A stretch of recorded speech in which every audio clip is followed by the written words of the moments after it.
Moonshine Lab is basically a co-foundry. So let's say you have an idea and you don't have a technical co-founder, who's going to build your product? So that's the kind of hat that we can put on. Or maybe you're that tech guy, you built a great product, but how do you get users? How do you grow the company? How do you market it? How do you raise capital?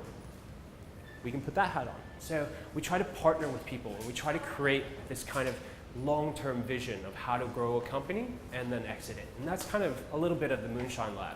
And the reason why we took over Startup Grind is one of our philosophies is to try to give back to the community. And a couple of the kind of core principles or philosophies of Startup Grind is don't make a contact, make a friend. Yeah? Don't ask, give. Give first. Your first question should be, how can I help you? You know what I mean? So when we're out here talking to each other and just kind of, yeah, mingling, just ask, how can I help? And things will happen, and they'll happen well. So it's really cool, and we are super excited. So this is our first time, and so happy to have Andre with us. I mean, from this combi van to 100 people company and one of the biggest capital raises of 25 million. It's an amazing story, and I can't wait to hear it. So can everybody just stand up in a Startup Grind fashion? Jesus. Come on, let's give him some love. Woo!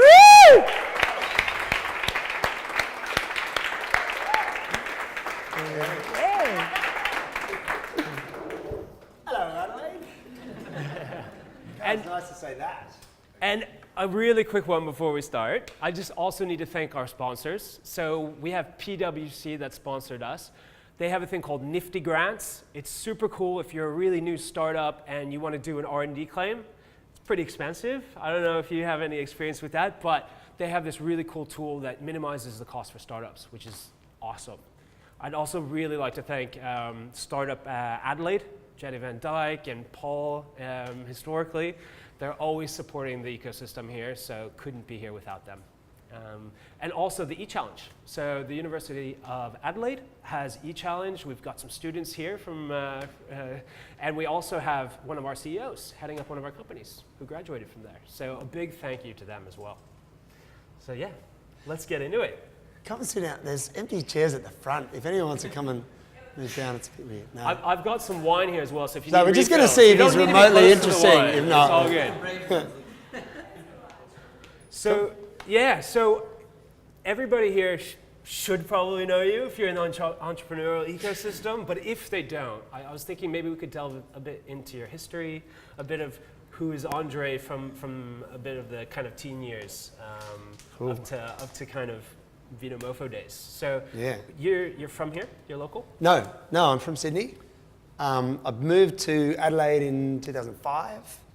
So I do live in Adelaide, by the way. I'm not here as often as I'd like to be, but I live here. So I'm supposed to be here more often. I have a family here. Well, I have a family, and we are here. Sounded awkward. We are together, and we're very happy. Just in case my wife sees this, post it online. She's a wonderful girl, long suffering, and features in my entrepreneurial journey. No, look, so I was a Sydney boy. I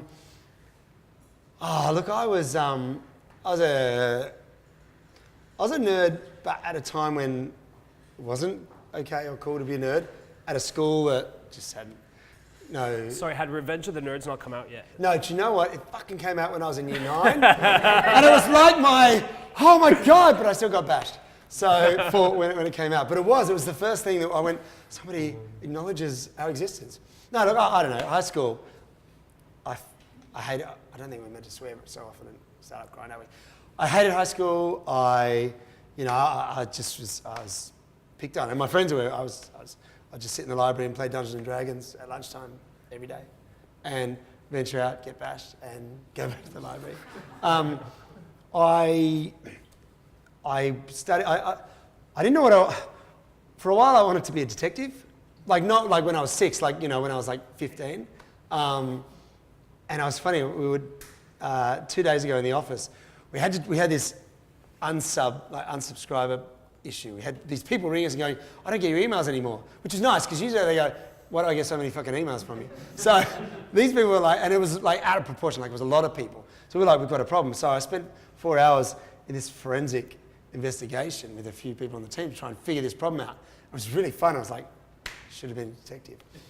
And then I wanted to be a lawyer, but then I didn't really want to be a lawyer. I wanted to be like a lawyer in a movie. So I didn't do that, and I ended up studying. Like then I decided I wanted to be a businessman. And there was no business degrees, so I went and studied economics accounting at Macquarie Uni in Sydney. That wasn't very inspiring for me, and that is with great respect to any accountants in here and PwC for sponsoring the event, but it just wasn't really for me. And so I quit that degree halfway through, and had this idea that I wanted to go into business. And my dad had been like an MD. He's German. He'd been an MD of a German company here in Australia, and he was always a frustrated entrepreneur. He wanted, resented that he wasn't his own boss, even though he had a fair bit of freedom. So he was thinking about. So I thought, like, maybe we should go and start this business together in his sort of industry, and so we did. I remember giving Dad Sorry, how old were you at this time? I was like 20. Yeah. So 2 years of uni then. And so we did that, but I with half an accounting degree and no real experience, and he was an alcoholic, he'd always been, but then a few years before that, divorce spiraled out of control. So he was just not on, and it was just a big shitstorm, and it was a massive financial and emotional catastrophe. And the irony of the fact that I've built a wine company is not lost upon me. He was in hospital this week, just again. I went and saw him, and I was like, I was feeling so. I had to actually give a talk. That afternoon, I was sitting there just feeling quite dirty about what I did, which I don't normally, clearly. But anyway, so that was the story, and that fucked up, and I ended up just fleeing Sydney, and that with a heap of he went bankrupt. I didn't go bankrupt. I took on a lot of debt and fled, and I had his debt or your no, for the company. Just the split of what fell upon us as a company. Yeah. The company went bankrupt. Oh, later it went bankrupt. But I sort of had co-signed a whole lot of shit and guarantees and stuff. So I settled with all of that. Fled, and I'd been sort of an actor as a child, in just stuff, like just as a hobby. And then I had stopped that for a while, and then so I sort of went, I need something that'll get me out of here. So I went and rang up my old agent and said, hey, I'm thinking about getting back into it. And he was like, oh great, there's like an audition going for this new show that's going to be in Queensland. Sorry, is this before or after the Coke commercial? It was after. Okay. So that was pretty much the last thing I did as a child actor. And then so Andre did a commercial with Kylie Minogue. Yeah, I did, and it was interesting, even though it's a bit painful and embarrassing. It was interesting, so because I was so I was a nerd in high school and just bashed up all the fucking time by these dickheads, and mocked and nobody ever. And then you do this ad, and people are like, and it's a Coke ad, and at the time, Coke ads were like the big thing that would come out each year. I don't know if you remember, there was like sky surfing one, and there's the big inflatable ball, and it was always like a big event. And I was in one, and it was with Kylie Minogue, and so people at school start to go, I think I was in year 11, and they're like, oh, hang on, maybe we should take a fresh look at this guy. And I'm like, I'm the same guy, you fuckheads. Just did a Coke ad. So I was like, I then decided that people were oh, I nearly said it. Very un-startup grind word.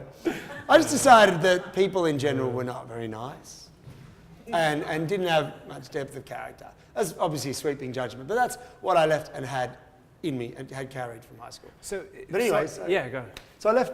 So I left the business and ended up getting this job on a TV series that was shot in Queensland, like on the Gold Coast, and just so sort of escaped for a few years. And then came back to Sydney and was like mucking around, attempting to do more acting. But I was not a very good actor, so I didn't get a lot of work. And the work I did get, I didn't particularly enjoy, and I don't think I served anybody by being on television. I don't think I was adding much to the calibre of Australian television. Was that because you wanted to be a director as well, or yeah, I heard something? Look, I definitely didn't do very well at, I always would have an idea for how the scene should go. And it's not your job as an actor to have an idea of how the scene should go. You might have some input into what you might be feeling as a character, but the director's job, and so I think I wasn't very good at that, but I also just wasn't very good at the craft. It's an extraordinary craft, and I just wasn't very good at it. So it wasn't about following direction, or was it wanting to do your own path? That was a part of it, but that's glorifying, and I think I was just a shit actor. And so nobody's lining up to employ you. I got enough work to sort of to have made it my decision to not act anymore, but I just didn't enjoy it either.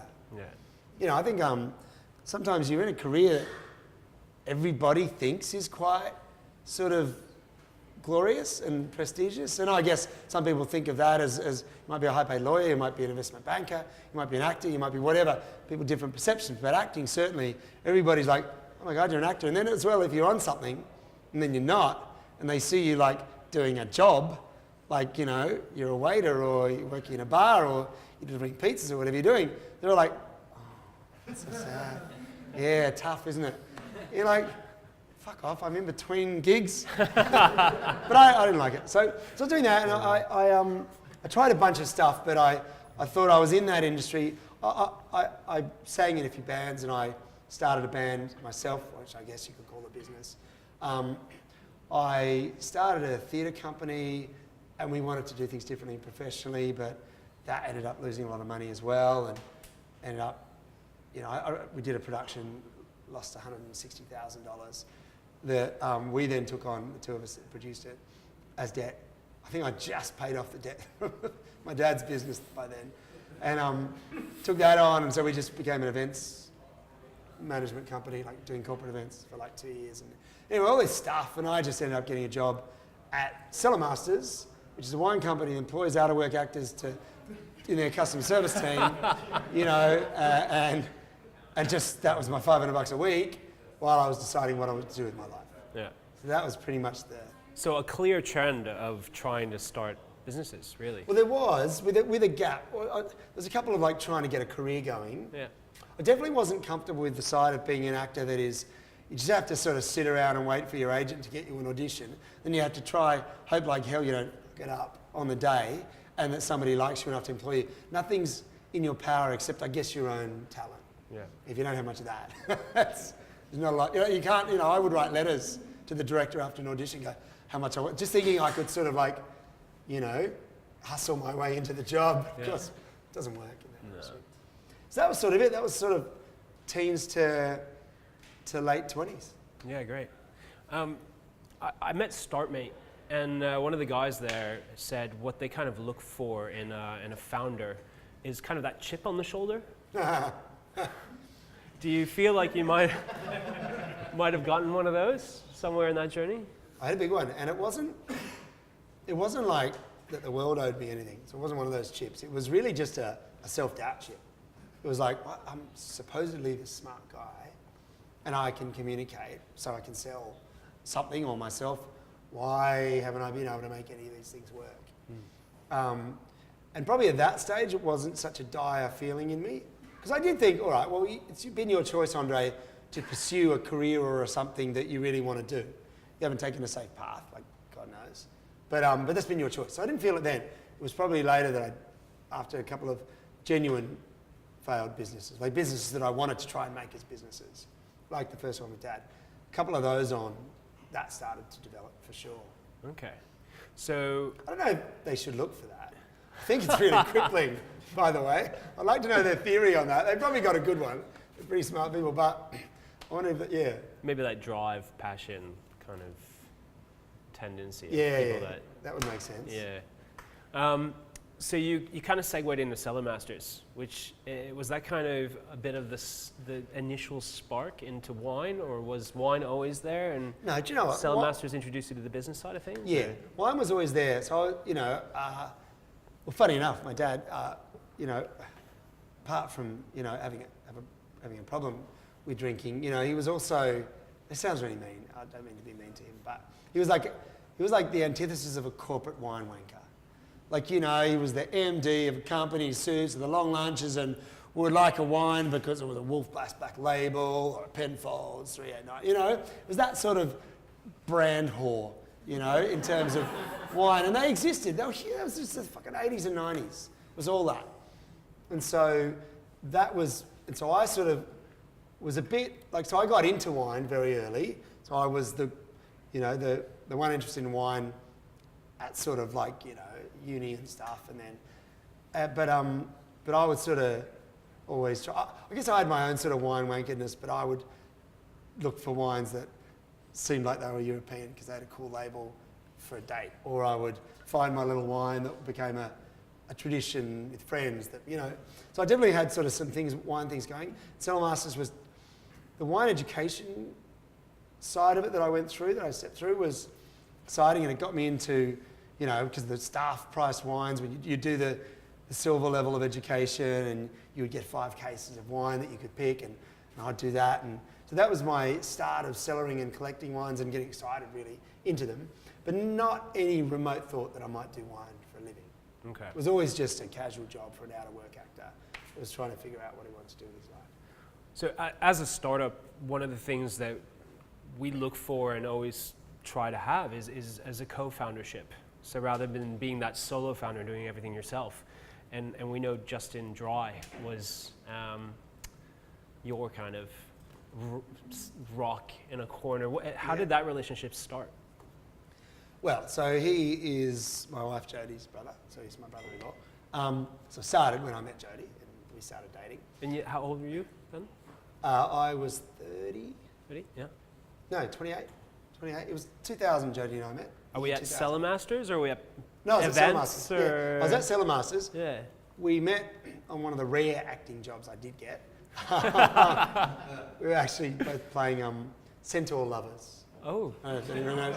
So it was a show called Beastmaster, which is like it was an American show. I don't know if you remember the movie Beastmaster. Anyway, it was, they did a series of it, and we did a guest spot over a few weeks, and we were Centaur Lovers. So it was quite interesting, and well, it's funny because it's on YouTube, right? Everything. And so the first time we ever kissed was as centaurs. Oh no. It's kind of like this weird nuzzle. Because we'd sit down and have this conversation and go, all right, so we're basically horses. So how do you think we should kiss? It shouldn't just be like a pash. It should be something like, it's this weird thing of neck rubbing and hair tossing. And our poor children have to watch this. And go, not only is it so you were a method actor, that's what you're trying to say? No, I'm just going to cut it short at the nuzzle. Well, that's where we met. And I was still at Cellar Masters. So Justin and I had a relationship as in-laws, but really, and he would definitely agree with this, he didn't like me. His family didn't like me. Oh, really? I didn't really think I was, my prospects weren't awesome. So, so they were, God, I wish you'd met someone that wasn't an out-of-work actor, which is fair enough. And I think we just clashed personality-wise as well. Yeah. So it wasn't, that was... So a rocky start. Not really a friendship. It was quite a few years later that we even decided to go into business together. So I ended up starting a video production company. I wanted to be a film director. And, sitting there on the phone selling wine, out-of-work actor, trying to decide what I wanted to do, and I decided that being a film director would be my thing. So, and Jodie was at that stage in a show, like a long-running series, and it was going really well, and she was on a good income, and so we agreed that I would quit my job at Cellar Masters and I would just spend a year learning the craft of directing and editing and filming, and I'd start a company and I'd do some corporate videos whilst writing scripts and pitching for funding, and that would start my film director career. And so that's what we did. I quit that and we bought a house in Sydney. Our first house was $590,000, which was a lot of money for us, and we were all excited. And then 3 days after the mortgage settled, she got a call from her agent and her show got axed. So we were both unemployed, which wasn't awesome. But by this time you were very used to having debt. Yeah, we were. So you were cool as a cucumber. No, I never had this kind of debt. So no, it was actually, we freaked out. But do you want to? Yeah, please. I've got one cool entrepreneur story. and then years of like dumb stuff. So decisions. So I feel the need to inject this so you then don't think, oh my God, why am I listening to this guy and why has he started up Grind in Adelaide? I remember, so that news happened and Jodie was freaking out, quite rightly. And I was like, don't worry, I'll sort something out. And I thought, I've just got to go and get a job, like for the film company. So I remember this is my first, well, Jodie's from Adelaide, by the way. So that's my first connection. But this was my real first little Adelaide story in my entrepreneur's journey, I guess, if you want to call it that. I had a DVD that the South Australian Film Corporation had put together to showcase South Australia as a location for American film companies to come and film their movies. So I was like, this incredible, panoramic film thing with orchestration and sweeping helicopter shots of Flinders Ranges and Barossa Valley and Kangaroo Island and just stuff, right? It looked epic. And I had it because I was going, well, that's what I need to learn how to do. And a friend of Jodie's, my wife's, had done the film score for it. Anyway, that was some loose connection. But I grabbed that and I got in my car and I drove 3 hours to Hunter Valley because it was a wine region. I thought, well, I've been in wine, albeit customer service, but, So I went into the Hunter Valley Wine Country Tourism office and I asked to speak to the marketing manager that they were in. I sat down with her, Heidi, and we'd gone to primary school together. Really? And so I vaguely remembered this, and I'd vaguely heard that she was working wine country tourism. I don't know why I knew that, and we hadn't spoken in like 12 years, but anyway. So I went in there, and I was like, oh, Heidi, it's me, Andre, remember me? And she's like, not really, but anyway, she saw me, and at least I was able to go, oh, hi, can you ask for Heidi, the marketing manager, because we went to school together, and I've got a thing, and anyway, got me an appointment. And I basically said, I've got a film company, we do this. And she had a look at it, and she was like, oh, that's really awesome. I was like, yeah. She's like, oh, it looks expensive. I'm like, oh no, there are tricks we can do. And just, I hadn't even made up a business name then, and I made it up on the spot with her. It was like the Vision Gallery, I called it. Which is, anyway, and she's like, that looks great. Well, how much is it? Would it be? I was like, well, she particularly liked the aerial shots. She's like, could we do that? I'm like, yeah, sure. And she's like, how much would it be? I'm like, $5,000. And she's like, okay. And I'm like, we usually do like 50% deposit up front. And she's like, okay. I'm like, all right. So I got the job, and I drove back to Sydney, and I stopped in off the freeway at a second-hand electronics store, and I bought a video camera, second-hand, and some Adobe Premiere editing software. And that was pretty much the last of our money. And went back to Jodie and was like, it's okay, we're not both unemployed anymore. I started my video production company. And I did, and I went up there and I learned how to do it, and it worked all right. I roped Jodie in to host the video, and I remember because I sold it on the aerial shots, right? So I rang up a film hire company, and I'm going, oh, how do you do those aerial shots? And they're going, yeah, no, they're done with a helicopter, and you get like a gyro mount, so that stops the shaking, and you mount that, and then you get a nice smooth, and the helicopter does the smooth tracking. I'm like, great, how much is it? And they're like, it's $10,000 a day to hire. And I'm like, that's not going to work in our budget. So I ended up going up and talking to like one of their local joyride guys. He was like a bit of a cowboy. And I mean, he was so excited by this. He's going, yeah, I've always wanted to do this. This is great. What we can do, we can pull the door off, it comes off, and we can strap you in maybe with 2 seatbelts so you can lean out past the struts, and then if you can hold the camera, and then I can sweep you around, and we can go over the dude, and I'm like terrified of heights. So, but I thought, I sold it, right? So we did it. And I delivered the job, and they liked it, and then because it was a wine region, a lot of wineries then in the region were like, oh, can we get one of those? And so I sort of became this wine video guy. And that's what I did for a while. And that was all right, but wine industry couldn't afford to pay the kind of money that I would have had to charge to make, $30 an hour or $50 an hour or whatever I needed to live. So I'd end up, if they had said I had $1,500 to spend, I'd say, okay. So I'd work for $3 an hour and deliver this thing. And so I just wasn't quite, it was just barely keeping up. Yeah. We But you know, it was something. You know, it was something. And the cowboy wasn't a co-founder, so it was difficult. Yeah, no, it was just me.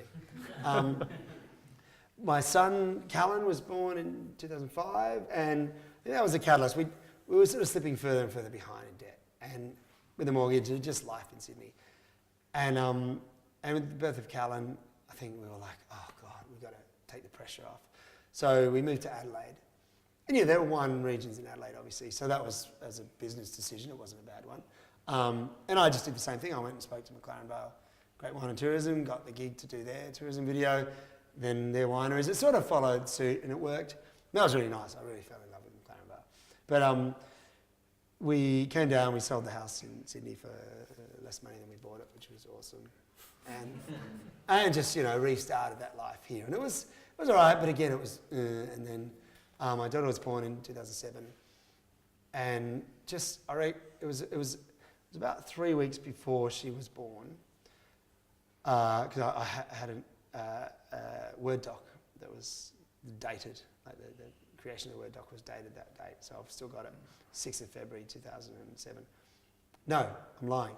It was the year before that, 2006. And I remember just going, what are we doing?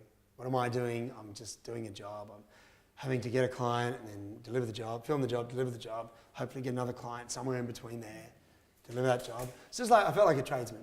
And you're writing this in the Word doc then? Sorry? No. I just wrote, and I thought I want to start a website.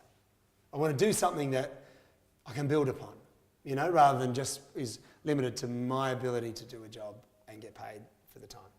So I wrote a doc just talking about what I might create as a website. Oh, so it was the ideation kind of stage. Yeah, so I had like the vision gallery, and the Word doc's got the wine gallery, and it was like, what if there was a because I guess the ingredients that came into that were useful later with HowVinomofo. Well, I always felt like the wine industry was really just conservative and wanky and cranky old men, and so I believe that, you know, just t-shirt, sneakers, there's plenty of people. No one was speaking to an audience under sort of 40 or 50. And, you know, so I just thought, well, that should change. What if there was and you know, everything was like, if James Halliday didn't tell you that it was a good wine, or if somebody, Quan Hook in the Sydney Morning Herald didn't tell you it was a good wine, then really, how would you know it's a good wine? So I had this idea of like a customer review site where consumers could review wine, and you could go and look up, it would be a library of wines, and you could look up its rating, but like a punter rating, like, you know. And that would be really cool. And you could friend up people and recommend wines to your friends. And I call that was the wine gallery. And that was my idea. So I set about building that. That same year, at the end of the year, Justin, too, who was an Adelaide boy, he'd had a sort of an interesting similar journey. I'm sorry, were you friends by this point? No. Had you gotten him over the hump, or? No, not really. No? Not really. Okay. Still skeptical. I think the family had accepted that, you know, with one child and 5 years of marriage by that, or 4 years of marriage by that stage, that I was there to stay. So I think they'd, you know, acknowledged that with a certain reluctance. But I don't think anyone was thrilled about it, and we didn't have a great relationship.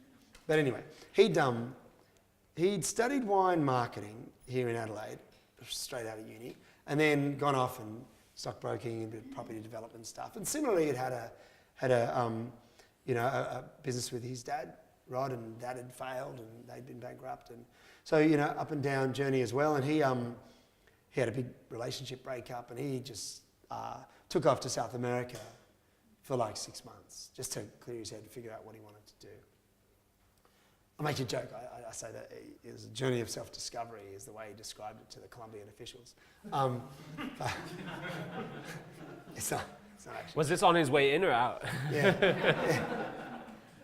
It's not actually true. But he did stay for 6 months, and he did have a crazy adventure. And it did clear his mind, and he did come back, A, knowing he wanted to get back into wine, and B, he had discovered this thing called Facebook.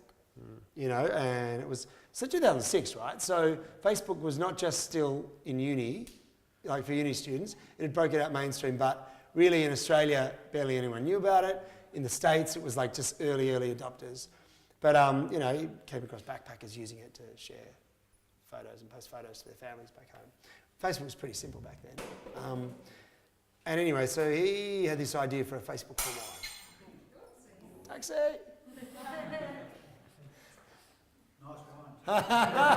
Heartbreaking.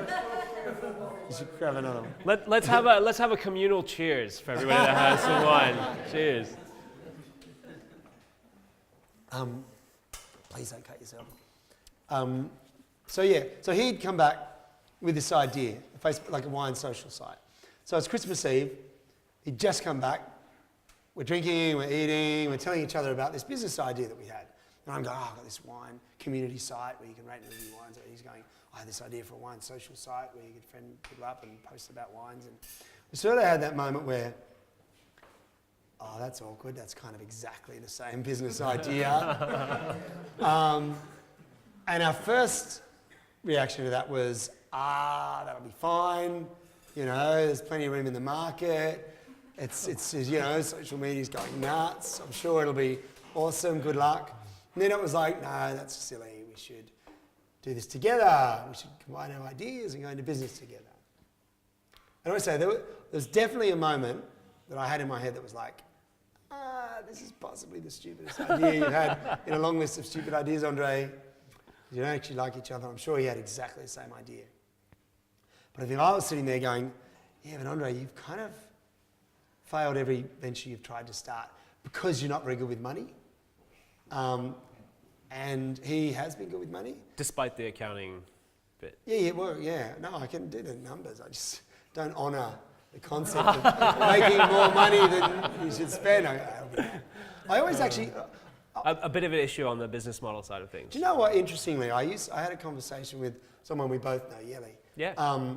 Good mate of mine, really good mate of mine. And we were talking about why was there something that had been the reason all of my businesses before Vinomofo had failed, that I could figure out why Vinomofo didn't.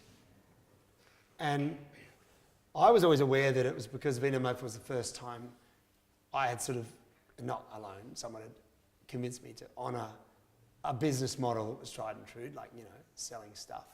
So it was simple, you know, but it was also, I think, he put it in a nice light that was more flattering to me. That was, I had always been uncompromising on the purity of an idea that I had and never wanted to compromise the product or the proposition about it or, you know, for a revenue model.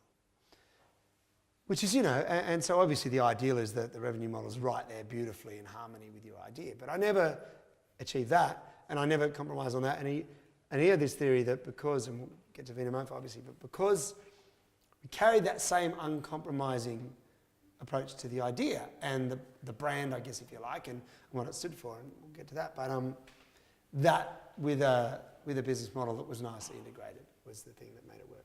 So it was nice because I thought, oh good, I wasn't just a complete idiot. You know, I just was imbalanced in my consideration of all the things that make a startup work.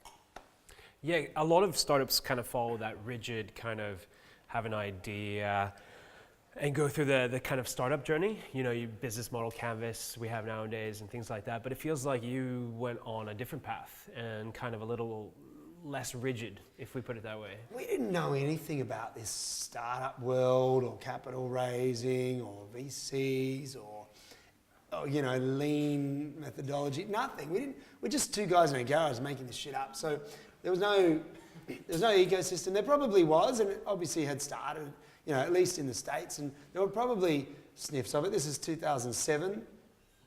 2006 we started the idea, 2007 we launched it.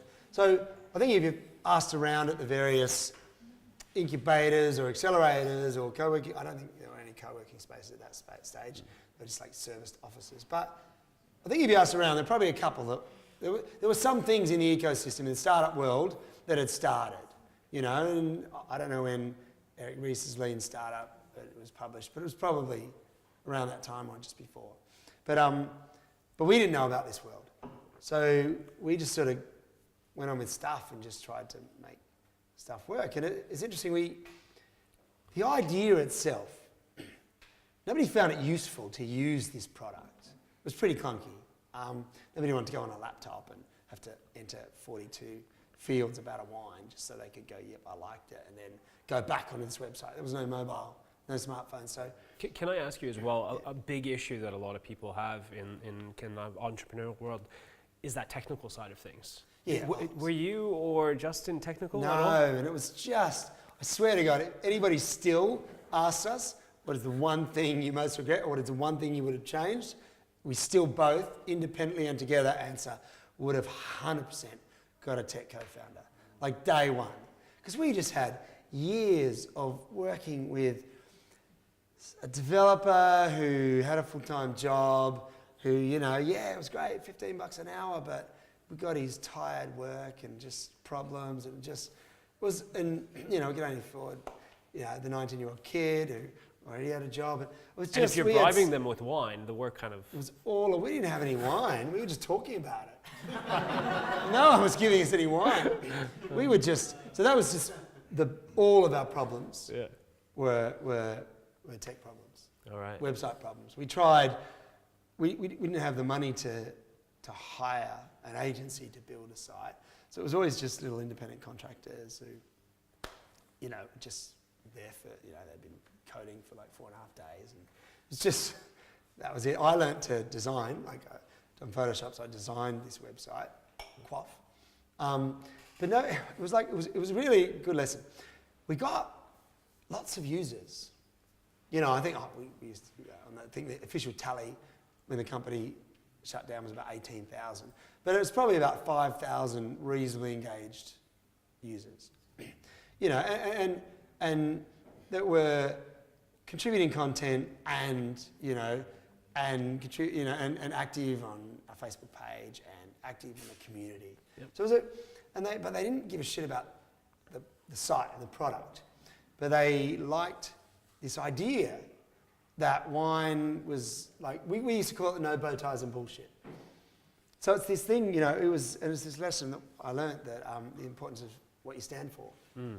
And the, I guess if you call it the emotional engagement that you have with a customer, as opposed to a transactional engagement. So it's not actually product based, you know, it's about what you stand for. And so for us, we had this like no bow ties and bullshit, we called it, because, you know, the wine critics wore bow ties and were stuffy, and you know, used wine language that was not inclusive and was pretty wanky. And so that was our sort of thing, and that did resonate. And that's why people went, but they were like, yeah, community, that's cute, but we want to hear you guys talk about wine. So we sort of... So the brand was very centered around you guys. Yeah, it was, and well, it didn't intend to be. We intended to be this community, but nobody really cared about the community, and so it became this... We sort of became a content company. You know, we became some guys that did wine videos. Would you say your kind of history with acting and directing kind of influenced that, definitely, that path? You know, I knew how to turn on a camera and film, and I was comfortable on camera.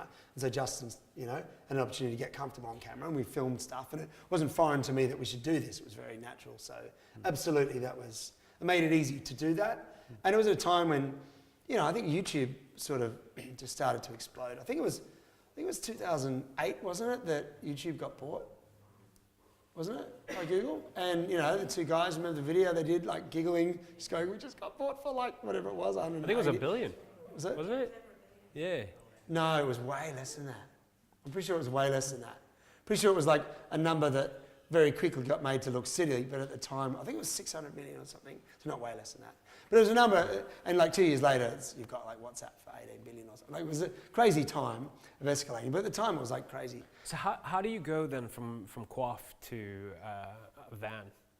Yeah, well, that was still Quoff. Well, I guess you've got a product that nobody's really interested in, but an audience and people interested in the way you talk about wine. So you start to think, all right, maybe we need to focus on that side, content producing. And this idea it was actually Justin's idea to, he'd always quite simply wanted to travel around the country in a combi, surfing and drinking wine.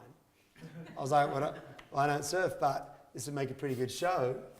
Why don't we get a combi and travel around the country? Yeah. So, you know. So how was the experience of going into a van, which is a pretty tight space, with somebody that you're not that connected to? Yeah. Look, a constant. It's funny, right? You do content, and everyone's like, I think we were pretty good at making it look like this was just so fun, and we were just getting pissed and having this great time, this great adventure. But you're not. You're going, all right, we're going to need to get like a tracking shot of the van driving past. So Justin, you go there. I'm going to set up the camera, press play, and we'll run, jump in it. And we'll just drive like 400 metres up the road and then turn it back on. This isn't a combi. Turning it back on is not like, yeah, that'll work. You know? And then drive past and you do it, you drive back until you turn and go back on another one, just that, and that's like one shot. And then you're like, it's all very constructed, you know, so it's not enjoyable. So, you know, it's hard work. It's really hard work. And then it's like weeks of editing. I think consistent theme, Justin and I the whole time, we put a lot of effort into, we both wanted this to work. We both came at things from different perspectives, which was good for where you landed on, you know, but painful. Like just a lot of angst and a lot of shit, not just two people with different perspectives and that clashed, but family as well, you know, in-laws, like Jesus. So it was really hard for us both, and we acknowledged it, we talked about it, but I think what we did, we just learnt what not to trigger in each other. Actually, I should ask, because Linda, who did work with us for a while, probably, I don't know, what was it like having two brothers-in-law working together? Did you feel a lot of angst that we had together? No, I think you guys were pretty good at that point. Yeah. Yeah, I think at that point we. Really new and exciting. Yeah. That we knew, obviously, there was a clash, but Yeah. you both spoke your mind. Yeah. You know, pretty open about it. I think as well, by that stage, we had put a lot of thought into, as soon as we had employees, you know, I find it an odd word, but as soon as we had a team that wasn't just two of us, we had to start to think about, and one of the biggest things we said is, we can't be having airing our dirty laundry, these poor people that are trying to, you know, work in this environment. So we agreed that we wouldn't go at it. You know, we would try not to do that in public. But even before that, it was pretty just volatile. But also, I had two kids by that stage, so, you know, Justin's coming to my house and we're working from my garage and the kids are coming out. Dad, can you play with us? No, sorry, I can't. And we're trying to get on with this serious business. And so that wasn't pleasant. Can I ask you, because co-founder issues is huge in the community, do you have any kind of tips or tricks other than just not triggering? That's a really good question. How do you kind of build those bridges after they kind of have been burned a bit? Let me tell you the steps we took. Yeah. I guess you guys can take the lessons from that as well. So the first step was just complete aggro and egos just all the time and thrashing at it. And the only thing that holds you together is you both got a vision and you want to see that come to life. The first step is sort of getting a little bit grown up about managing that, was learning what not to trigger in each other. And talking about what perspectives we should respect in each other. Andre, you're quite creative. Justin, you're better with business, let's be honest. So, you know, we started to we made all decisions together, but we started to give a little bit more weight to each other's areas. We never actually, for years, split responsibilities. We both just basically made every decision together. So hindsight on that one? Yeah, I think it was good for us to do at the time, but I wouldn't do it that way again. But we made, apart from financially, but we therefore made pretty strong decisions because we'd both put every decision, minute decisions, like what colour should the coffee machine be? Like through the ringer. Like, you know, no decision was like, oh, just decide whatever you want. We both had an opinion on everything. Yeah. That went and served us for quite a few years, but with resentment. It was only, I'll jump forward a bit. I remember, so a couple of years into Vinomofo, we'd launched Vinomofo, it had problems. I'm happy to go over this, but to get us the perspective of Justin and I, we had gone through selling 70% of the company to a bigger company. We'd gone through buying it back for ourselves with the help of some Adelaide investors. We'd, you know, gone through problems with the company and then succeeded. And the first time Justin and I actually respected each other and acknowledged that, I think, was came back from a Christmas break in 2009. We'd sold and bought back the company essentially for all practical purposes. And it was going really well. And every year before that, whether it was Quaff or Vinomofo, you come back and you had some massive problem to solve. Some shitstorm to fix, or the business wasn't working, or it was, but you had to figure out how to how to raise capital, or it was, but you had to figure out how to buy the company back, or whatever. It was the first year we'd come back and we'd gone, right, so just get back on with it then, shall we? And I remember that, for both of us, was like, oh, it's working. And at the same time we went, I was like, both of us just flashed through. By then it was like 7 or 8 years even of business together. We both just went, brrr, oh, I now understand that I wouldn't have got here without you. And we just went, all the decisions you'd made or influenced and I'd made an influence. We both just for the first time had that respect. And I think because we had the freedom of like, it's working. It's not going to fail tomorrow unless we desperately do something or unless we work for 20 hours today to do something. And so that came with that. That was a really good... So even after you exited to Catch of the Day, there was still a bit of of that. And it took a run. We exited. It took 6 months of. It was 6 months after that. 6 months of operating, getting on with staff in a way we're both comfortable with, and then coming back and going, oh, it's actually working. Yeah. That was the first moment we actually had respect, and then so that carried through for a while, but it was still, don't step on that stone, don't lift up that rock, you know. But it was way more functional, and actually quite pleasant. And then it was only about 12 months ago we actually decided, with the help of an amazing woman who can best be she hates it if I describe her as a therapist, but it kind of gives you an idea. She's like a life coach for a company. She wasn't then. She was a naturopath and a therapist for people that were really had real problems, like really fucked up people, like suicide watch or pedophiles or like really broken humans. That was her job, to work with them. But she was an amazing woman, and our head of culture brought her in to talk, we were going to hire a business coach, a leadership coach. And we were like, right, we had a couple of people lined up, and last minute he went, I know this person. I don't want to tell you anything about her because you won't go for it. I just asked you to trust me and meet her. We're like, yeah, of course. You pushed all our buttons then, didn't you?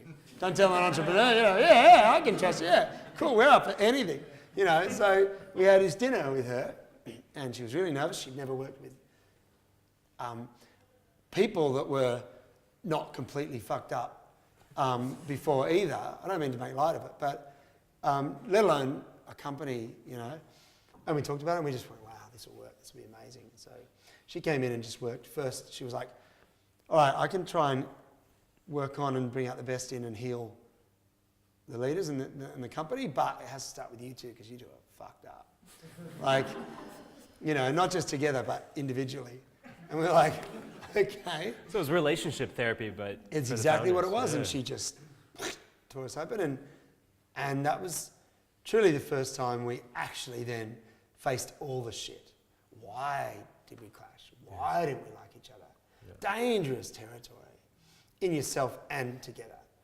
So, and we've still got lots to heal, but for the first time I think it's, So that's been, if you talk about, it's deep, deep, deep. So if you want to work out co-founder shit, right? Yeah, so the grind isn't always about the hours you put in. It's also about the kind of human connections there in between, shit, yeah? So can I ask you, you asked me to challenge you before you came here. Yeah, please. Because I don't know, some of you maybe, it's not, there's more unfamiliar faces for me here than familiar ones. So I'm really excited about that, but probably for quite a few of you, I know. For Paul, it was like, oh yeah, heard this shit before. So yeah, please. So when you hear Vinomofo, you always hear about you and Justin, but there's also a third one out there. Lee. Yeah, I know. And that might be one of those stones. I'm hoping I'm not. No, it's not. It's absolutely not. But so Lee. So because we're on a kind of a co-founder issue kind of territory fantastic now. Segue. No, it's a great segue. Because talking about, so we got all these problems with Quaff, right? Yeah. We had raised a bit of capital to see us through, and then had to give the money back, and then pay it back. We found ourselves in just shit again. And really 3 months from insolvency, well, we were probably insolvent, but 3 months from having to close the business down. When Justin came with the idea that, you know, maybe we should start a wine deal site, which I didn't like the idea of. You know, it's well documented. I thought it was a stupid idea. I thought we needed to focus on the things we're doing. And then we just thrashed it out and figured out, okay, well, maybe we've got to try it. But we thought we've got so many other things going. If we're going to do it, let's set up a new company. We need help. Like, we can't, customer service, buying, all this new stuff we haven't really had to deal with. We need someone else. And he'd met this guy, Lee Morgan, who was quite a bit younger, a Barossa boy, had some wine contacts, was working in the wine industry. And he'd gone, well, I know this guy, and he's been talking to me about wanting to do something together. He really likes our adventures as Quaff boys, and he's been really keen to do something with us. So maybe there's an opportunity to bring him in. So I met him, and I was like, yeah, he seems enthusiastic, like a nice guy. So we thought, all right, well, let's do that. Let's bring him in, third co-founder. In fact, we brought in a fourth co-founder. We said, all right, let's be honest, we're not very good with money. Our landlord, Greg Turner, who also had a wine wholesaling business, we said, let's bring him in as a fourth co-founder, and he can just make sure we don't do anything stupid with money. And he can be the really conservative one and the traditional business mind. And so they each put in 50 grand. And that was our capital to start this new company while we're doing the other stuff. So that's how they came about, and we did, and we launched, and that was that went on. And when we sold 70% of the company to Catch of the Day, the condition was they didn't want any silent partners. So part of the transaction was to buy Greg out, the landlord, and so then it became 3 of us working with Catch of the Day. And then when we bought the company back from Catch of the Day, it was the 3 of us. But I think with Lee, it was, I think the business had grown to such a state where it was starting to get pretty complex, and the requirements of the leaders, if you like, the founders, not just from a business or an intelligence or a whatever experience perspective, also an emotional maturity perspective, was really, it was quite important and quite vital. So, and I think Lee wasn't in that place at the time, and he was sort of, he wasn't contributing as much, and I think he would acknowledge that as well. And he had an idea. He wanted to do something else in beer, and it was a big investment, and we didn't want to do it with Vinomofo. So just presented this opportunity to go, all right, this seems like a passion. There's been some, it's not a comfortable fit here with Vinomofo, so let's do that. So he left his job, I guess, but obviously had still a big stake of investment. Still had 25% of the company, as the 3 of us did. And he went and started this other thing. And he's gone on to start a lot of really cool stuff. And I think if I can speak for Lee, because I really like him, so I can speak honestly about this, I think he learned so much from a troubled time and a challenging time for himself, that he went away, reflected, learned a lot, and that's really served him well now. He's starting some really fun, cool businesses, and he'll be far more successful than us. Stuck in Vinomofo, He's so that's the Lee story. And I always feel guilty, and he probably doesn't love it. When we often tell the story, it's just sort of neater to keep it to Justin and I. We don't do it on purpose to try and shut him out. It just becomes a neat story because we're still in it. But it's not like, he was part of founding Vinomofo. And for the first 2 years, nearly 3 years of it, was a co-founder and working his ring off, So for all those kind of budding entrepreneurs out there, it is possible to have those tough discussions and to kind of reorganize. It's so you know hard. what I mean? Egos are so difficult to work with. I don't mean someone with an ego. I mean all of your egos. Imagine someone tells you, sorry, you're not really cutting it in the business. We want you to leave. What's your first answer? Well, I fucking founded this with you. But it must happen all the time. It's hard, right? Because you've got to grow with a company as a founder or any sort of leader. what you need to be good at changes with the growth of your company. Not just getting your head around all the bits, but when you go from that, you need to be a product guy, then you need to be a marketer, then you need to be a people person. And not everybody can transition through that altogether. And then also just the complexities of a large company operationally. Not everyone wants to or can. And sure, you can hire people to sort of fill those gaps, but you need to be able to be as a leader. And then just this ability, I guess, ultimately it comes down to just blazing vision. And I don't know, I think it's very hard to be the right person to still lead a company over the years as it grows, and the ability to call it and say, I'm no longer the right person to lead this company. Is there still a place for me? I think that comes up all the time. And God, if you're 4 or 5 co-founders, or 3, what are the chances that all of you, I know it's a super successful company, Next DC, I think they're called, big like server, infrastructure. Australian company, phenomenal, like a couple of billion valuation, just really, there are 2 co-founders, they had to make, at one stage they had to go, they were co-CEOs for a long time, and I remember they had to have the conversation, I should be the CEO and you should be the CTO. How do you have that conversation? Yeah. It's hard stuff, it's really hard stuff. Is it just the short straw, or how do you do it? No, I think you've got to be honest as to who's really suited to those roles. I think we've always been co-CEOs all through most of the journey, and I think it's been good at times and not good at times, and appropriate at times and not appropriate at other times. But plenty of people make it work, like the Atlassian co-founders are co-CEOs. They just get on with their shit, and they really have their own division, but they haven't bothered to change their titles, you know what I mean? And they both lead and they both cross over all parts of the business. I think that's how we've sort of seen it. For the first time ever, we've actually split our roles completely. So when we started expanding to new markets globally, we were like, and it was interesting. It really fit with the way both our personalities were at and what we wanted to do. We never asked ourselves we never gave ourselves permission to consider what we wanted to do within the business. We always just went, well, we have to lead it, so let's do it. We finally went, and Justin was like, I fucking hate the shit that comes with a 100-man team. I just would like to be a startup again. And, and I was like, well, I kind of like that. I want to get it right. And also I'm like, I can't travel around the world all year. I've got a family. He's like, well, fucking I just broke up from a relationship. I'm really keen to travel all around the world. And, so it just all worked. And we just said, well, all right, you focus entirely on new markets. And I will run the beast, that we call it. And, but we're like, but I'm going to do it my way, Justin. He's like, and I'm going to do this my way. And we're like, oh, yes. And we're ready for it. We're like, oh, it's like a big relief. We're like, good.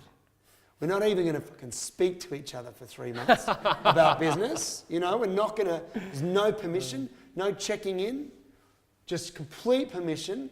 But then we knew the way each other would make decisions largely. And we trusted each other to make the right decision. We both had a conversation. We're like, look, I'm sure you could run this company perfectly well by yourself. And I'm sure you could too. We'd do it in different ways. But, we had that trust. Yeah. So that's what we do now. So he's off on that. And it's good because it just means that what is actually going to be at least, 80% of the growth of our company, of the vision is going to come from new markets. So we've got someone that does understand the business and does love and bleed the business and is a founder on that completely. And somebody else, running and improving the whole beast. It's working really well. But that's the first time we've ever split our responsibilities so drastically. So one of those kind of mantras that you always hear is speed in the startup world. You have the VCs that are always saying speed to market, speed to iterate, speed to new markets, these kind of things. So when you guys kind of separate, do you get that extra speed? And also in general for Vinomofo, when you are going through that growth phase, how are you keeping that speed alive? Yeah, no, we haven't. So we didn't. We just started this thing we thought would never happen. Started slowing down and process. And it's still unfathomable why. Because you're going, we've got more people. This should be quicker. Got more people to do more things. But I think you have so many things to do that just get clogged up. And it always comes through some bottleneck, some funnel or other, to release. So it's not like you got 100 people, suddenly you can release 30 things at any time, because you're not 30 teams. You're interconnected, you function, So we were just finding that everything just seemed to be so fucking slow and so hard. And not even for the traditional reasons that it's slow to make a decision, because we were still like, yep, make a decision on this now. Let's do it. Just seemed to be slow. And I think what we did see we were lacking in agility is to change something from a cultural perspective or an ideology perspective for the business, to get everybody on board with a new part of the vision or something, that was slow, because that's when you felt 100 people coming on board, and that's when you felt resistance. But I think as well, what makes you slow, what we found is that, so we're 6 years old now, right, as Vinomofo. So time before that with Justin and I, but Vinomofo, 6 years old. We've got people that have been in the company for 4 years, and that's not a long time in the realms of people being in a company. So normally you would associate people going, oh no, this is the way we've always done things, or we know how things work, because normally that'd be someone who's been in a company for 20 years, and we have the problems. You have them when someone's been there for 3 years doing a job. Yeah. No, this is the way we do it. Like, you don't even fucking know why we do it that way. You weren't here when we decided to do it that way. What do you mean this is how we do it? And I think there's this human nature of people craving the comfort of constancy. I know what I'm doing. My environment's not changing every fucking day. There's a craving for that with so many people, and you don't have a company of 100 entrepreneurs. And I guess entrepreneur, I really don't like the word entrepreneur. I know that's weird.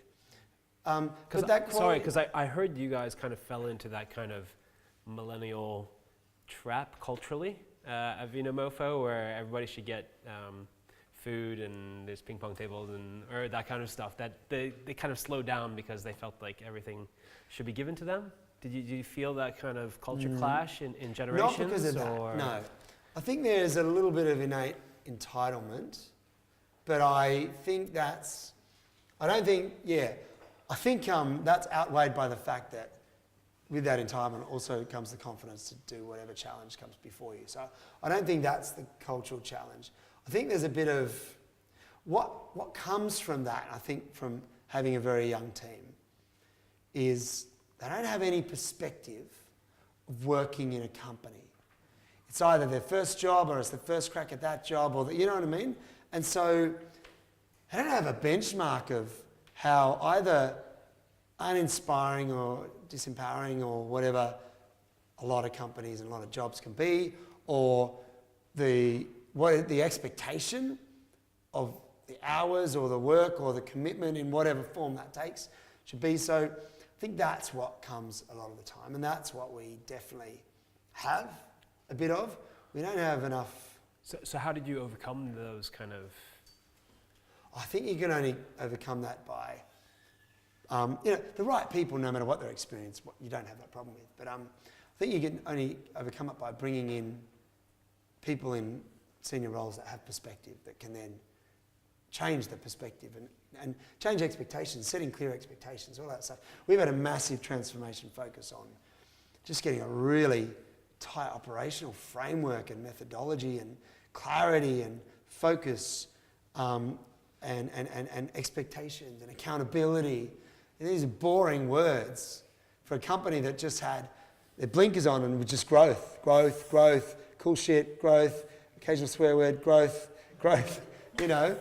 Now I think we hit a point where we're like, wow, we've just been going 100 miles an hour and we weren't taking the time to put in place the frameworks that would provide the what is essentially the assurance or the comfort or the structure. And so you end up with bad communication lines and no clarity and no targets, and you think you've got targets, but really, when does somebody get us? Or, you know, you don't have any structure or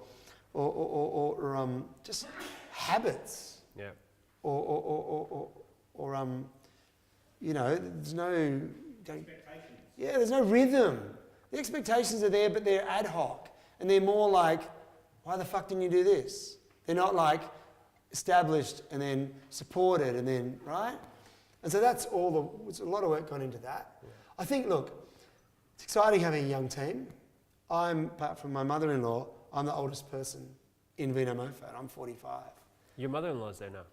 Yeah, she always has been. She was our first employee, but that wasn't... Right. She wasn't full-time, our first full-time employee, but she was, you know, doing our books, and she was working for us one day a week before we hired Ollie. Ollie. Does anyone know Ollie? Ollie, lovely guy. He was our first employee. And what was he? He was a developer. You know?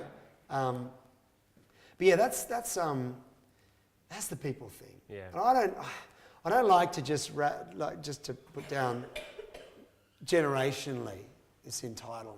You know what I mean? I think it's lack of perspective. You know? I think that's it. They're all happy to sort of work communicating the vision as well from the top down? No, we've always been good at that. We've always been good at rah-rah, follow us leading. I've always gone straight to clear vision, purpose, mission, values. A lot of thought into those foundations, but they are like, excellent, here they are, in the drawer, get on with my job. It doesn't do the trick, right? Well, you know, you take the step, you make a poster, you stick it on the wall. Great, it's better. But still, people have needs, complex needs, and the bigger you get and the more moving parts there are, the more needs people have, and the more needs the company has. Yeah. So that's been the big challenge for us as our growing up as a company. So I definitely want to get into Q&A as well so that you guys get a chance to ask some questions. But before then, I'd really like to talk about the Adelaide ecosystem. Yeah. You actually raised from Blue Sky. Yep. And we've been really hardcore into the issues that startups can have, but you had a really huge win. Yeah, we've had a few raise experiences. Started when we were in Coff, and we were just desperate, and we needed to either find an investor or shut down and go and get jobs. And we ended up getting an angel investor, but before he came along, we pitched. We were in Adelaide at that stage. We pitched to the SA Business Angels. We pitched to, it wasn't PwC, it was like Ernst & Young, I think, had like a little venture arm that they did. We pitched to them in this huge auditorium with one dude sitting up the back like a freaking chorus line. You know, these two guys down the front. Like, we pitched to like some mining investor. We pitched to, and nobody wanted to give us any money. We just, didn't have a business model. But and then when we first needed to, just like what ended up being selling Catch of the Day, 70% of the company, was first pitching for money from, again, SA Angels, and at that time they did want to invest in us, and another couple of VCs, I guess you'd call them. Although, no, they weren't really VCs, but they sort of were. Syndicates? Yeah, just investment groups, people. Pitched to them, and we did have success, but we ended up not realising we didn't need money. We needed people and capital, and like not capital, but like access to capital and services, and anyway. So that was that experience, and then when we bought the company back from Catch of the Day, I guess we raised some money from some private investors in Adelaide. That was a really good experience. So there is capital in Adelaide? Well, you know what? I think what we found was that, there was, so we were asking from the SA Business Angels for Vinomofo time, we were asking for 300 grand for 30% of the company. The company was obviously working. We only had 3 months of trading, but it was very good looking charts, and all the metrics individually and together were good. So, it was not a difficult decision to raise. What we discovered, but that was sort of the circles of I don't think, that was the official group of people that I think were pitched to this very, very early stage Adelaide startup ecosystem, you know, and it was, you know, I think they didn't make many investments and it was very cautious and, you know, but this world of money, they weren't really in the startup world, they were investing in, you know, airport infrastructure and ports and train lines and, you know, these guys that we ended up getting involved with and they ended up being our private investors, your Rob Chapmans and your Changs and these guys are the real fucking movers and shakers of Adelaide. They made no mistake, they're on all the boards, they've got lots of money and access to lots of money and lots of connections in Asia and, you know, and so we, interestingly, it was really cool. We were, when we wanted to buy the company back, the M&A advisor, Marcus, with Fortis-Argo, his company, he had sort of helped us get the deal first with Catch. Actually, helped us negotiate a deal with Fairfax. It didn't go through. But when we ended up needing to raise some money quickly to help buy the company back from Catch, got on the phone to him just saying, hey, do you know anyone? And he was like, he literally was like, give me an hour and I'll have the money. We're like, come on. I was like, $1 million. I was like, come on. He's like, no, seriously. I was really disappointed that I didn't end up getting some investment together and, you know, and buying that when Catch of the Day bought you. I got a bunch of guys that we've started, you know, and he was talking about Rob Chapman and those guys. They've joined Fortis-Argo and we've just started this thing and we're investing in stuff. And nothing startup-y, but, you know, I reckon they'll go for this. So I was like, okay. And they did. And so that was their first venture into the startup world, you know, rather than buying shopping centres and other stuff. And it was really cool for them. And they're like, they had like a good win with Vinomofo as a first experience. So they were like, cool, let's do more of this. So they're doing really cool stuff now. And they're really accessing, the Techstars just launching, I actually made sure to introduce them to the Techstars guys to sort of go, hey, come on, you guys gotta be in this. So that was the missing link with money in Adelaide. Was where all the money wasn't connected with the startup ecosystem, you know? And they, not just in Adelaide, they just had no experience. They're different worlds. They were from banks and infrastructure.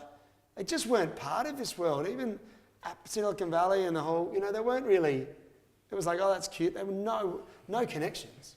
So bringing the people that really had either the money or the ability to raise money into the ecosystem, that's the key. So the money exists in Adelaide. Does the talent exist? Yeah. So the first developer you had, was that in Oh, you mean as far as, yeah, look, for staff, yeah. I have this conversation all the time. Could we have a $100 million Vinomofo operating in Adelaide? Fuck yes.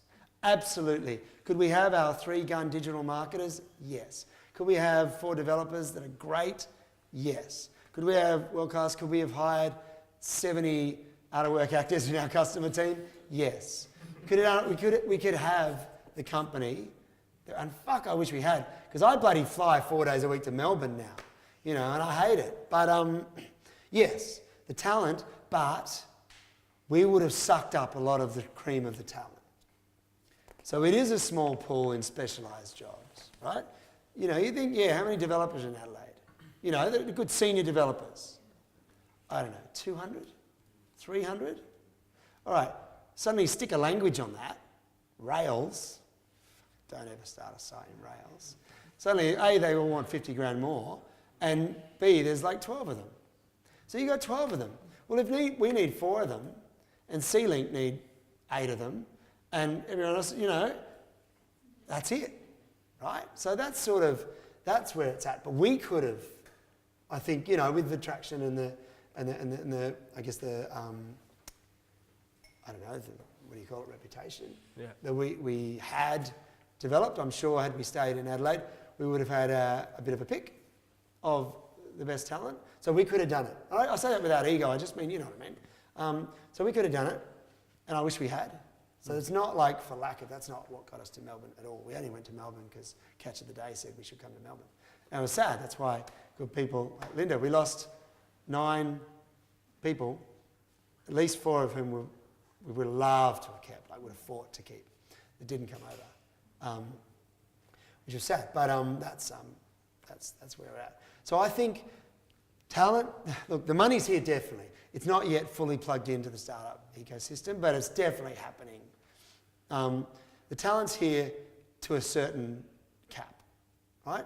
Any company could have, any 100-man company could rise to the top in Adelaide and have the talent, but they'll be poaching, right? And so how many 100-man companies that have elite digital marketing teams, elite engineering teams, you know, elite creative teams, let's say.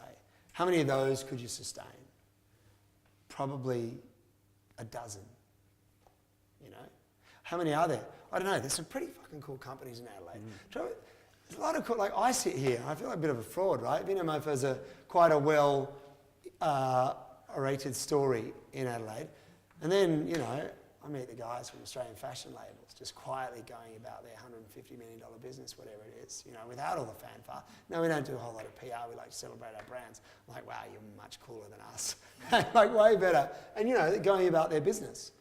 They're not doing many of these talks, you know, but wow, they've got a fucking incredible business on a global scale. And there's plenty, you hear about heaps of... They got Fleet Space and Mariota doing low orbit satellites in But Adelaide. they don't seem to be plugged into the ecosystem like they should be heroed, right? Because they are a great story, not just for Adelaide, but they're a great story for somebody like me 12 years ago wanting to start Coff. How nice to be able to have an opportunity to hear someone like that talk. You know, that's what we do, right? I sit there and I get inspired by Canva and Atlassian. You know, somebody else that launched their business a year ago gets inspired by Vinomofo and whatever else, you know, our peers are. You have graduate circles of companies, and that's how it works, right? And the Atlassian boys were inspired by car sales and Seek and realestate.com.au, and it goes down every 7 years. I think there's actually a ratio that actually sort of works. It's a bit like the property market. But sort of every 7 years it seems to be this cycle of new companies. I think you've got to keep that going. So, you know, when you also ask, is the talent, I think the question I was, are there the companies and the startups that are, you know, growth companies now in Adelaide? Well, yeah, there are. Are they just so known? Are they just part of the narrative? No, not always. Yes, some of them are. We all know, you know, Simon Hackett, and yeah, that's awesome, right? And these stories are great. But I think there are people that are really could do so much for the ecosystem, getting on with their own stuff, and you can't criticise someone for that. It's a lot of stuff to get on with when you've got a growth company. You know, I was talking with the guys at Blue Sky about, you know, they are really keen to get like an entrepreneur in residence going in Adelaide. They've seen real success in Brisbane with that. So we were talking about who's that? You know, is that Alan Noble? You know, that'd be cool. He's cool. Google, he's a great guy. He's super smart. He's really giving, you know, so, and he is like a champion of the ecosystem. He is a hero. So can we make that formal? Can we, you know, stick him on bus shelters? I don't know. Can we, you know, can we reel him out to sort of sell and grow and inspire this ecosystem? I think that's, we just have a bit of work to do to grab the people, and Techstars is a great, and you know, this Fantastic. and this place, not just this, but Techstars, I say that because it's got such a brand and such global recognition and credibility and networks. And that for Adelaide was... And with Terry Gold now. I know, he's awesome. He's got exactly the right cultural philosophy. I just want him to be my uncle or brother. He's just, I love him. He's so a good. Beautiful man. He did fuck up nights just a couple months ago as well, and just told. He said it was the first time he's told his big. Oh really? Up. Yeah. So it was huge. He hasn't told us mine. Some tears in the crowd, but I'd really love to open it up some questions, because I know you guys probably have some things you really want to hear. So who's first? I'll talk about anything. They're all bored now. They're all like, yeah, let's get some wine. It's Friday night. Exactly. No, I'm happy to answer any questions, but if you're all sick of me, then we'll just call it a wrap and drink some wine together. I actually really love the story about the authenticity that was at issue when Catch of the Day took over and you rebought the company, and why it didn't work for Catch of the Day. So if you'd like to elaborate on that. Yeah, I will, because it was a time we really learnt about our company. So what we did with Catch of the Day, suddenly you've got this company that's partnered with you. They know their shit with online retail. We didn't. We'd been in online retail for like 9 months in our lives. They had 1.5 million customers, and so we're like, okay, well, obviously we did this partnership so we can get their customers, and so we got a lot of their customers, like, thank you, 50,000 or whatever, quite early, and they wanted different types of wines, and we were like, well, I guess we should, cater for a broader market, so we'll start to offer some cheaper wines too. And what we did is then we just lost what we stood for the core customers. So we learned a big lesson. We learned some good lessons too, like, investing in product as your core of your marketing strategy, and profitability, not revenue. Some good lessons that served us, but we also learned that diluting your product, and just because you have the capital to buy big amounts just might mean you have stale product. And so we ended up being a much less pure and focused proposition. And the brand, I think, just naturally inherited. We just tried new shit, right? And, it makes sense at the time. Next, you're having a sales planning session, you decide, somebody convinces you, and you convince yourself that it's a good idea to sell Powerballs, dishwashing Powerballs, because, they're Catch of the Day's biggest seller.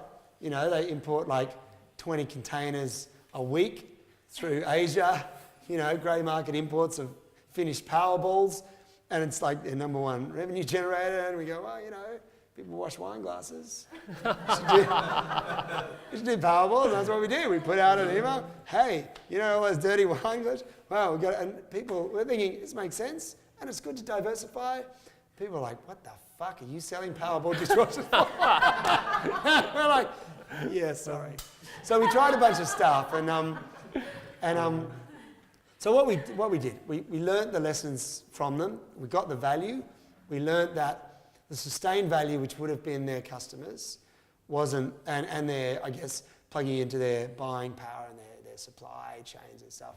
None of that was working for us. Even plugging into their dev team or their legal team and all those other services just didn't work, and we just didn't want to, so we stayed isolated.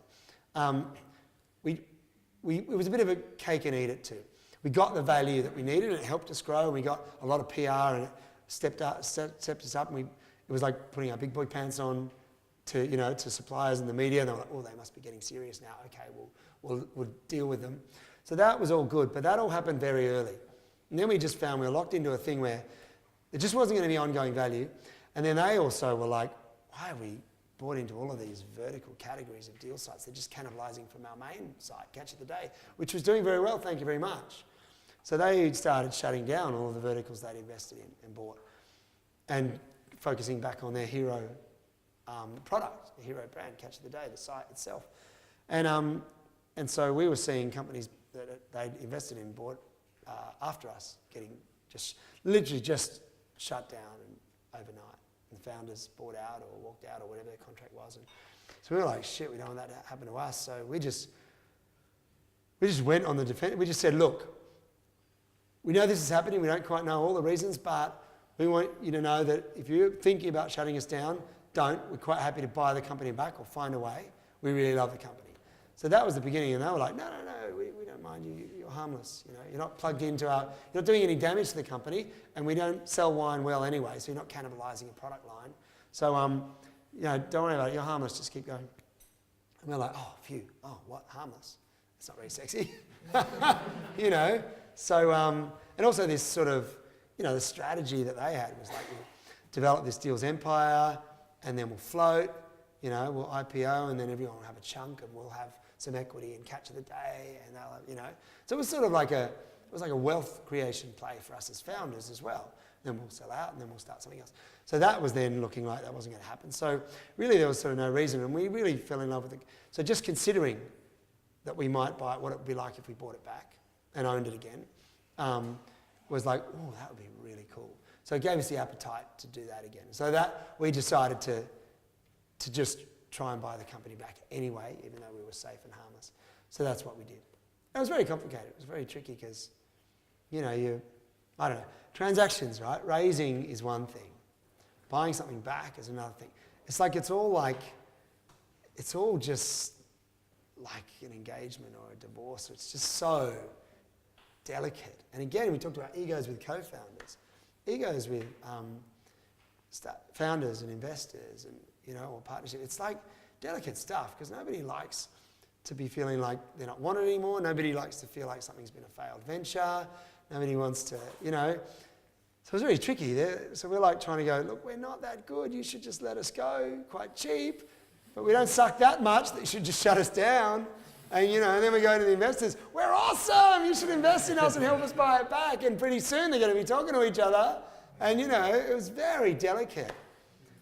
So that was that story. To be honest, it was only there was the good graces of the founders of Catch of the Day that allowed us to do that. They could have easily made it more difficult. In the end, I think they were good enough humans to go, we get it. We started our business in a garage together. Good on you. Kind of respect that you want it back. Go for it. And we thanked them. I was so grateful. We had to do a bit of fluff together, PR release at the beginning, just to, but in the end, it was just like, not a bad word to say, because they're good humans. They run a good company. They, funny enough, just bought Catch of the Day back not too long ago from their investors, and going great, super happy. So it's nice. And we had a chat about that, just not long ago. I was like, how's that going? And it's really cool. Yes, there's a bit of they'd be sitting there now going, shit, I wish we hadn't let it go for that price. But you don't know at the time. At the time, we weren't this company.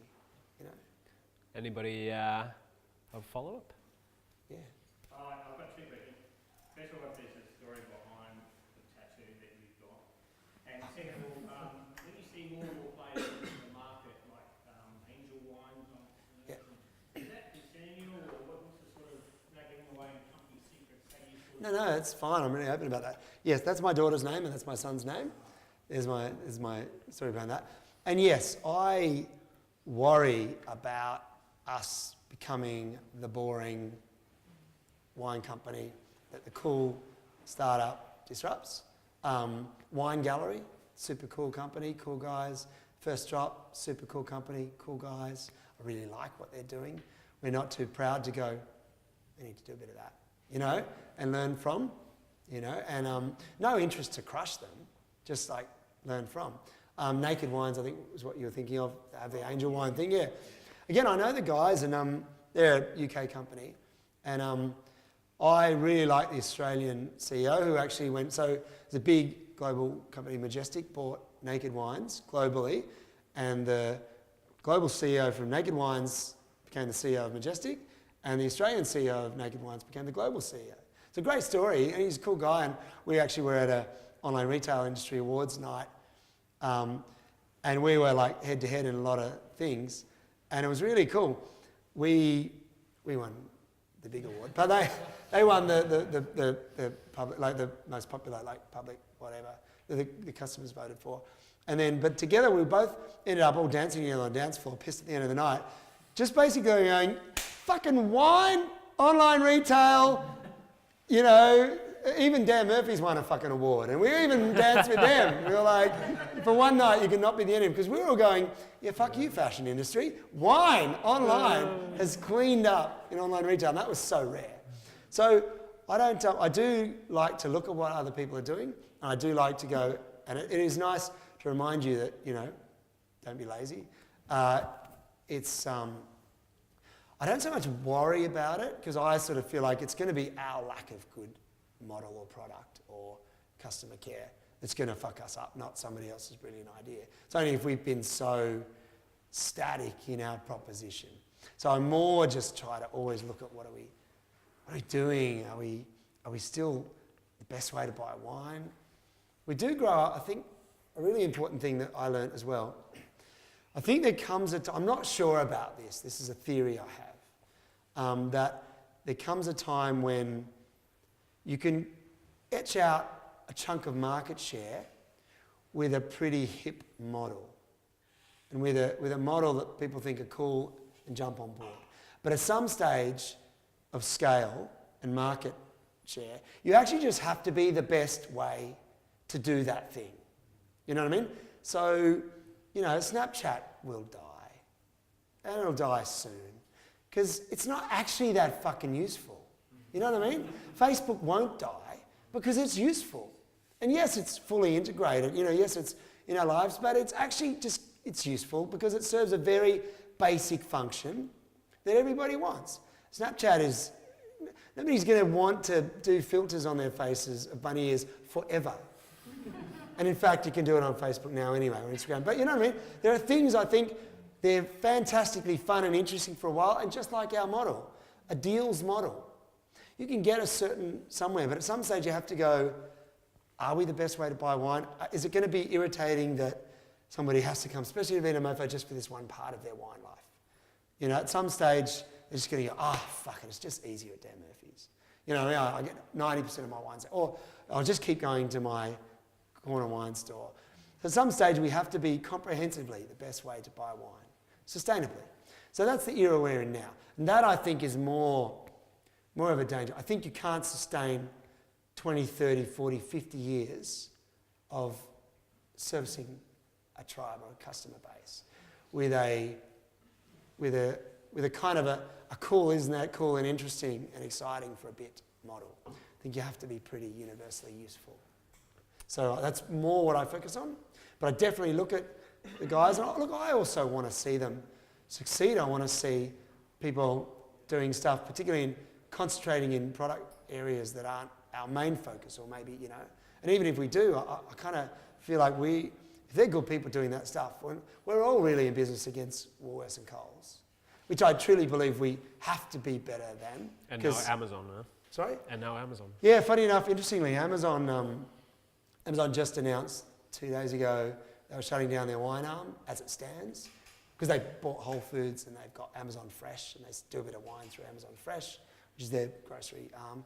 And they bought Whole Foods, and Whole Foods sells wine on-prem, you know, bricks and mortar retail.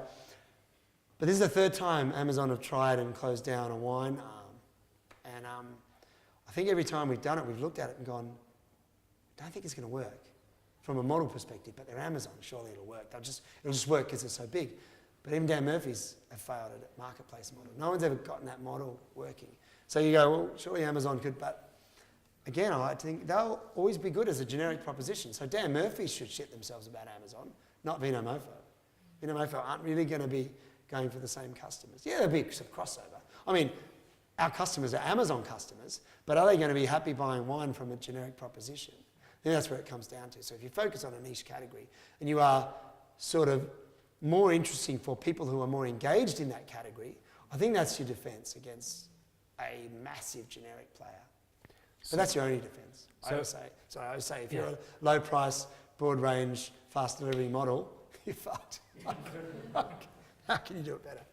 So I know you guys have heaps more questions. Are you possibly able to stay for another 10, 15 minutes? Yeah, let me take the time. Because I know we've gone over a little bit, and that's the power of Andre. Sorry, it has gone in front of time. Yeah. Actually, maybe I have to go to watch my daughter play netball.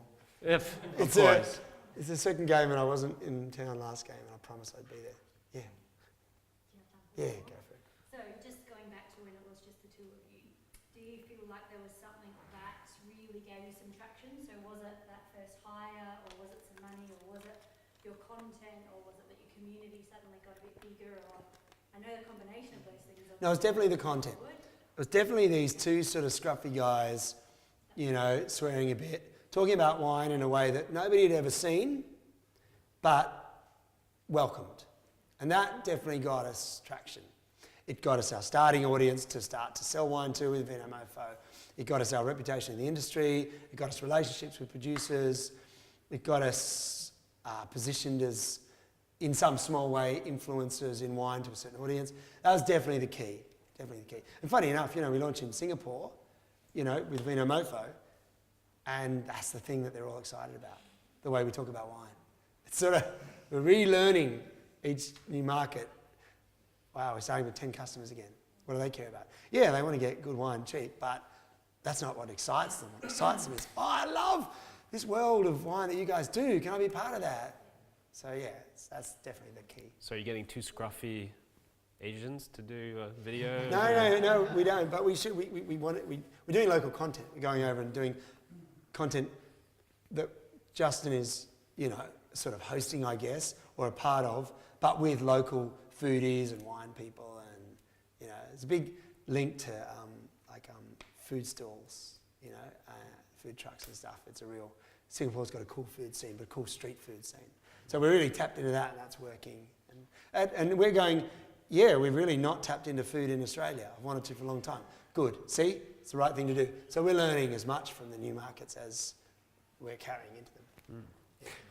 So I'd like to say a big thank you to PwC, to the E-Challenge, and also to everybody who made this night possible. Tony, our fantastic performance marketing manager here at the Moonshine Lab, and also a big, big round of applause to Andre. Good.